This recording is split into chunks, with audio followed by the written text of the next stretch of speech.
I don't remember exactly how it played out. My company was in Germany, finished training one evening, got a text from my wife.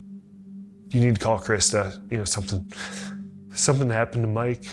And she had told me that he'd hit an IED in Afghanistan.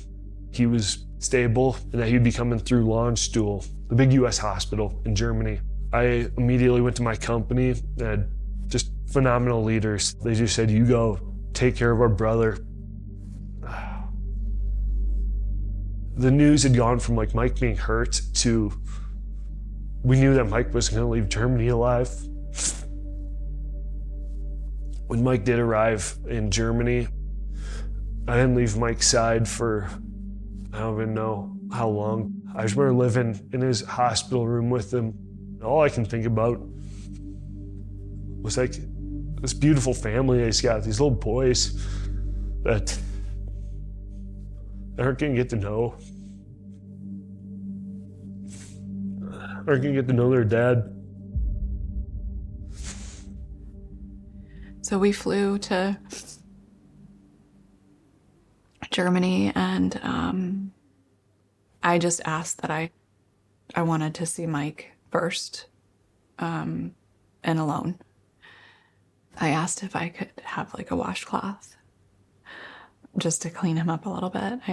He just had like blood on his hands, like on his fingernails, and all I could think of was his mom can't see him like this. I think I did everything that I could to not fall apart.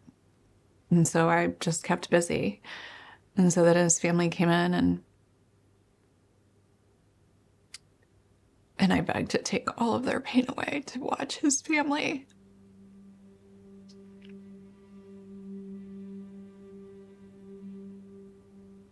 Was excruciating.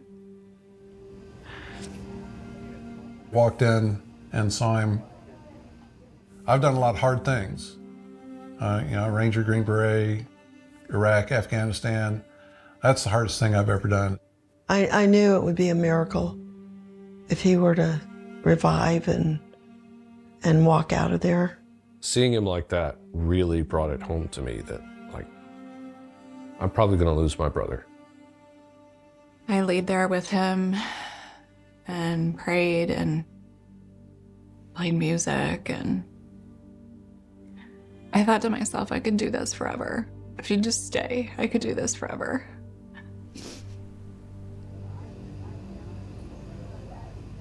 That following night, we all were in the waiting room, and I woke up, I think, when he took his last breath.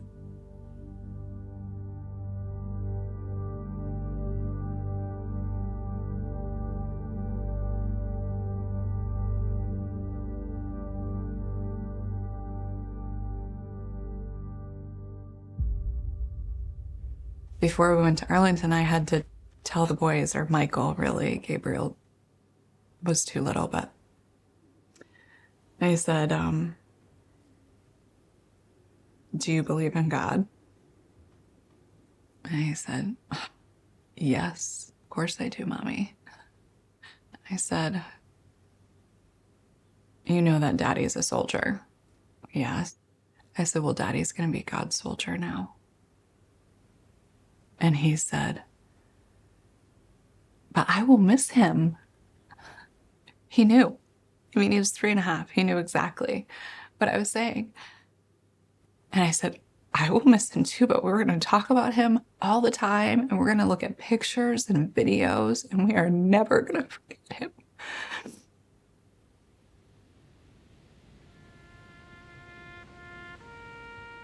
To Arlington, that was beautiful. People were just generous with their time and love and stories of him. And General Haas gave me my flag on behalf of a grateful nation, gave one to Michael, one to Gabriel, and to his parents. It is different when it's your own. After Mike died, I was just immobilized and full of concern for Krista. and whether she was going to make it through the first year. It was hard. I didn't want the world to start turning again.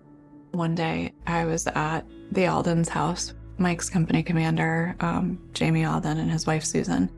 I said, when is this pain gonna go away? I'm being swallowed by it, and the only peace I have is when I'm sleeping. I said, when is this gonna stop? And she said, if you could get rid of that pain right now, but it meant that you had to forget all the love and joy that Mike brought to your life, would you do it? And that was an easy no for me. So the world had to start again.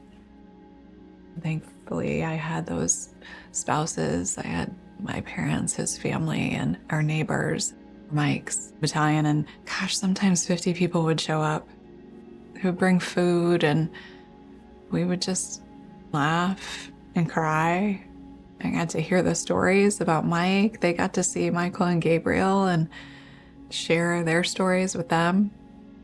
And these people kept showing up. I think it was the greatest gift to me to just be around people that loved him and knew him differently than I did, and just feeling like I had a piece of that when they were around.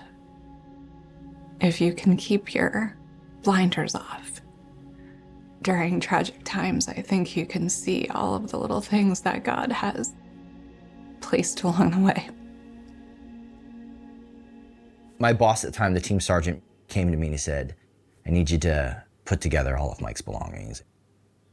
I think one of the reasons my boss asked me to do it too was it was kind of his way of saying, like, another chance for you to say goodbye to Mike, you know, and because he knew we were good friends. He had some patches, and I remember I took the patches because it was like the one thing I wanted to make sure that got back to Krista. I don't know why, but I felt like if I carried it, then I know it would get there. Gus would come to dinner, and he also brought me some patches that were Mike's. And I remember actually the team captain saying to me, Gus is really having a hard time. Meeting with Krista and being able to share grieving experiences helped me deal with, you know, the loss of Mike, you know, and just seeing what the future holds. I had found out that he grew up Catholic. And I was like, well, we're Catholic. Have any idea what it's like to be a mom with two boys, trying to get them to behave in Mass? And so he started coming to church with us. Going with her and the boys to church is really where we started identifying each other as, okay, this is further than just me being Mike's friend, you know.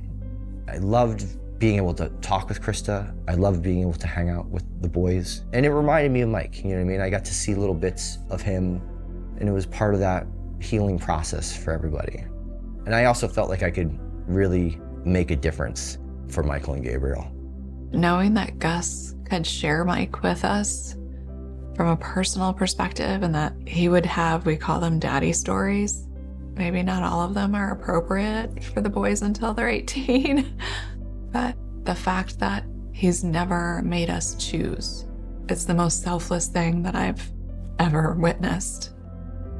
And when we got married, we had Mike's picture and a candle on the altar that the four of us lit together during the ceremony and everything. And Gabriel went running up to him and just yelled, "Dad!" and like jumped into his arms.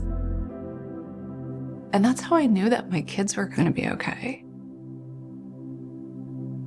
This is when you were born. Can't really see you. You can kind of see like my hat. Yeah. I like this one. You like this one? Yeah. Snuggling. It wasn't difficult, but it was definitely different.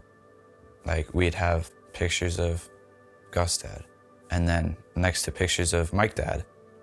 The first thing everyone tells me is that I look very similar to him.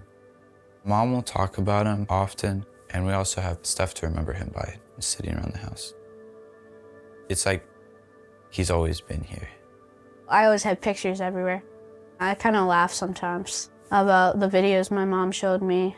But sometimes if I stare at them too long, I get a little teary-eyed, but that's okay. Because that means I love him a lot. Earlier, I said if you take the blinders off, where you're only looking at the tragedy and you're only seeing your own pain, if you take those off, so many things can be seen and felt that are gifts along the way. All those women that came into my house, every time the families came over for dinner, every time somebody shared stories about Mike, every morning I wake up next to Gus. I feel that, and that's how we want to make other people feel. We got here in 2018, just being in the DC area, and the doors that it had opened for me to be able to honor Mike and advocate for Gold Star and surviving families and all military families was incredible. The people and the network that we were able to create to just truly make change was such a gift. What she's done through the unquiet professional Mike was that guy. He was just this loud, funny Green Beret. Krista, I mean, she's helped hundreds, if not thousands of people who experienced tragedies. She's been able to help them through all of her work. And I think this tragedy didn't define her. It created who she always was, but made her really ramp it up 1,000%. The work that we do with the Unquiet Professional, it's helped me heal. And Mike can't serve anymore, but I think we all do that for him. And I hope he would be proud of the work that we do. We all love Mike, and we honor his selfless service for this country every day. Memorial Day for them is probably the most important day of the year. My daddy, when they call him a hero, I think they're right.